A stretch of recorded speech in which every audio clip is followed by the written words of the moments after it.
আমাকে সবাই জিজ্ঞেস করে তুমি বিটিএস কে এত ভালোবাসো কেন? কেন ভালোবাসি তাহলে শুনো। জিমিনকে যখন মারার জন্য হুমকি দিয়েছিল তখন জিমিনের মতো সেম ড্রেস পরেছিল, যে কারণ যারা জিমিনকে হুমকি দিয়েছিল তাদের দৃষ্টি যেন জিনের দিকে থাকে, জিমিনের যেন ক্ষতি না হয়। জিহাব বিটিএস ছেড়ে দিতে চেয়েছিল অনেক বেশি বাজে মন্তব্য পাওয়ায়, তাই জংকুক জিহাবের জন্য অনেক কান্না করেছিল। 13 বছর থাকতে জংকুক তার ঘর ছেড়ে এসেছিল, তাই নিজের মা বাবার মতো জংকুককে আগলে রেখেছিল জিন।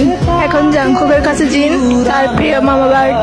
একবার সুগা বলেছিল যে জংকুক গেলে সুগার ফ্যাট বেড়ে যায়। জিমিন একদিন সৌদি আরব কনসার্ট করতে গিয়েছিল, তখন জিমিন তার মাইক ডেকে রেখেছিল, কারণ জিমিনের মাইকটি ছিল স্বর্ণের, আর স্বর্ণ ছেলেদের জন্য হারাম, তাই জন্য ছয় ভাইদের নানার আবদার রাখার জন্য নিজেকে বিলিয়ে দিয়েছিল আরএম।